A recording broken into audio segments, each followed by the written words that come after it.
নমস্কার বন্ধুরা, সীমাজ রান্নাঘরে তোমাদের অনেক অনেক স্বাগত। আশা করি সবাই খুব ভালো আছো। আজ আমি নিয়ে এসেছি একদম বাঙালি পদ্ধতিতে মুরগির মাংসের ঝোল বা বেঙ্গলি স্টাইল চিকেন কারি। তাহলে চলো এটা কিভাবে ঘরে খুব সহজ পদ্ধতিতে তোমরা বানাতে পারবে সেই রেসিপিটা এখন শেয়ার করি। রান্নাটা স্কিপ করে যাবে না, তাহলে অনেক কিছু মিস করবে। তাহলে চলো রান্নাটা এবার শুরু করি। প্রথমে আমি একটা কড়াইয়ে নিয়ে নিয়েছি সর্ষের তেল।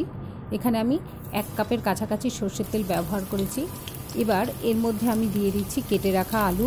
এখানে আমি মিডিয়াম সাইজ আলু নিয়েছি এবং এই আলুগুলোকে 2 টুকরো করে কেটে নিয়েছি। এবার এই আলুগুলোকে আমি লবণ আর হলুদ দিয়ে লাল লাল করে ভেজে নেব। আমরা সকলেই জানি যে বাঙালি রান্না আলু ছাড়া সম্পূর্ণ হয় না, তাই এখানে আলুর ব্যবহার হচ্ছে। এবার আলুটাকে আমি কমপক্ষে 4 থেকে 5 মিনিট মিডিয়াম ফ্লেমে ভাজতে থাকবো, যতক্ষণ না আলুর কালারটা পরিবর্তন হচ্ছে। দেখতে পাচ্ছ আলুর কালারটা পরিবর্তন হয়ে গেছে। এবার আমি এই আলুগুলোকে তুলে রেখে দেব। তাহলে চলো আলুগুলো আমি এখন উঠিয়ে রাখি। এরপর ওই ভাজা আলুর তেলের মধ্যে আমি দিয়ে দিচ্ছি ছোট চামচের হাফ চামচ মতন চিনি। এটা আমি দিচ্ছি এই কারণে, তেলের ওপর চিনিটা দিলে চিনিটা যখন ক্যারামেলাইজ হবে তখন মাংসর ঝোলের সে একটা রিচ কালার আসবে, সেই জন্য এটা ব্যবহার করা হচ্ছে। দেখো চিনিটা ক্যারামেলাইজ হয়ে গেছে, ধোঁয়া উঠছে। এবার এর মধ্যে আমি দিয়ে দেব কিছু গোটা গরম মশলা। আমি নিয়েছি লবঙ্গ, এলাচ, দারচিনি, একটা শুকনো লঙ্কা, জিরে, আর এর সাথে দিয়ে দেবো একটা তেজপাতা। ফোড়নটা খুব ভালোভাবে আমাদেরকে এখানে ফ্রাই করে নিতে হবে। দেখতে পাচ্ছ ফোড়নটা আমার ফ্রাই হয়ে গিয়েছে। এরপর আমি এর মধ্যে দিয়ে দেব কুচি করে রাখা পেঁয়াজ। আমি এখানে 4টে মিডিয়াম সাইজ পেঁয়াজ নিয়েছি। এবার এই পেঁয়াজটা আমি দেখো তেলের মধ্যে দিয়ে দিচ্ছি। দেওয়ার পর পেঁয়াজটাকে আমি কিছুক্ষণ মিডিয়াম ফ্লেমে ফ্রাই করব। আর এর সাথে আমি দিয়ে দেব চেরা কাঁচা লঙ্কা। লঙ্কাটা তোমরা তোমাদের স্বাদ মতন দেবে, যে যেমন ঝাল খাবে।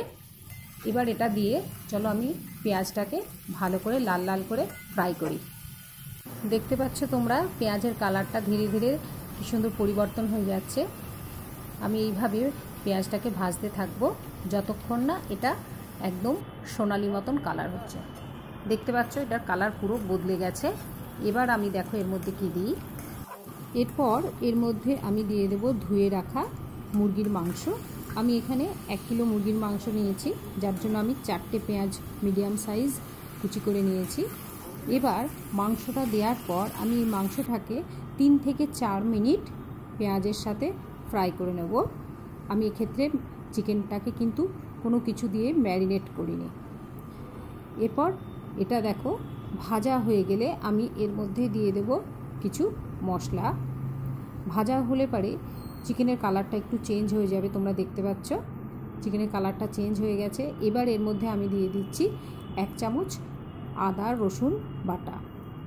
আর এর সঙ্গে এবার আমি দিয়ে দিচ্ছি পরিমাণ মতন হলুদ আমি এখানে 1 চামচ নিয়েছি।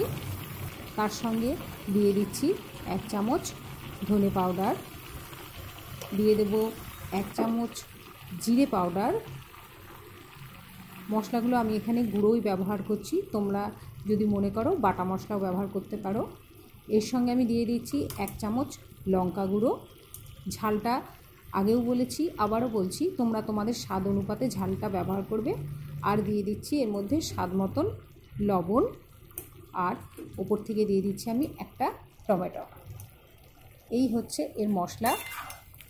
এবার এই মশলাগুলো দিয়ে আমি চিকেনটাকে কিছুক্ষণ নাড়াচাড়া করে নিয়ে আবার ঢাকা দিয়ে 5 থেকে 7 মিনিট মিডিয়াম ফ্লেমে রেখে দেবো। তাহলে চলো চিকেনটাকে ঢাকা দিয়ে এবার রেখে দিই কিছুক্ষণ। 5 থেকে 7 মিনিট মতন আমি এটাকে ঢাকা দিয়ে রেখেছিলাম। এবার চলো ঢাকা খুলে দেখে নিই কী অবস্থা।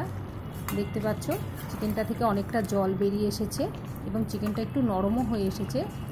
আমি এবার এর মধ্যে দিয়ে দেব যে আলুগুলো ভেজে রেখেছিলাম, সেই আলুগুলো দিয়ে দিচ্ছি।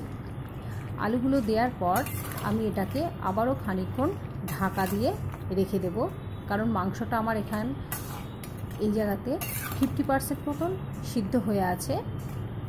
তো বাকিটা সিদ্ধ করার জন্য আমি এটাকে আবারও ঢাকা দিয়ে রেখে দেবো যতক্ষণ না জলটা শুকিয়ে আসছে। তাহলে চলো আবার এটাকে আমি কিছুক্ষণ ঢাকা দিয়ে রেখে দিই।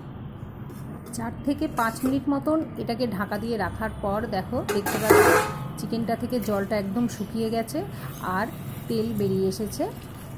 তেল ছেড়ে গেলে মশলা থেকে জানবে চিকেনটা খুব ভালোভাবে কষানো হয়ে গেছে। এখানে দেখতে পাচ্ছ চিকেন থেকে আমার তেল বেরিয়ে এসেছে, তার মানে চিকেনটা খুব ভালোভাবে কষানো হয়েছে। এবার এর মধ্যে আমি দিয়ে দেব গরম জল। কখনো ঠান্ডা জল দেবে না, চিকেনে গরম জল দেবে। আমি এবার এর মধ্যে দিয়ে দিচ্ছি 1 বাটি মতো গরম জল। জলটা দেওয়ার পর আমি মাংসটাকে একটু ফুটিয়ে নেব এই জল দিয়ে। মাংসটা যখন একটু ফুটে উঠবে তখন এর মধ্যে আমি দিয়ে দেব গরম মশলা গুঁড়ো। তোমরা চাইলে বাড়িতে বেটেও গরম মশলা দিতে পারো, সেক্ষেত্রে আরও ভালো স্বাদ হবে। আমি এখানে গরম মশলা গুঁড়ো ব্যবহার করছি। দেখো ঝোলটা ফুটে উঠেছে। এবার আমি দিয়ে দিচ্ছি ছোট্ট চামচের 1 চামচ গরম মশলা গুঁড়ো। গরম মশলা গুঁড়ো দেওয়ার পর এটাকে আমি আবারও কিছুক্ষণ ঢাকা দিয়ে রেখে দেব। চলো এবার এটাকে আমি আবারও 3 থেকে 4 মিনিট মতন মিডিয়াম ফ্লেমে ঢাকা দিয়ে রেখে দিই। এবার চলো দেখি কি অবস্থা চিকেনটার।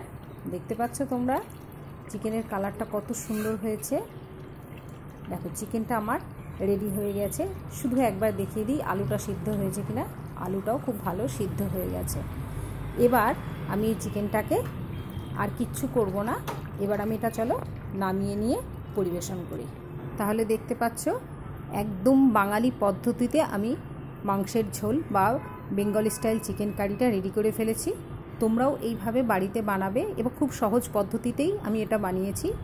আমার রান্নাগুলো যদি তোমাদের ভালো লেগে থাকে তাহলে লাইক, শেয়ার আর সাবস্ক্রাইব কিন্তু অবশ্যই করবে। তাহলে সবাই খুব ভালো থেকো। আজ তাহলে রাখছি, নমস্কার।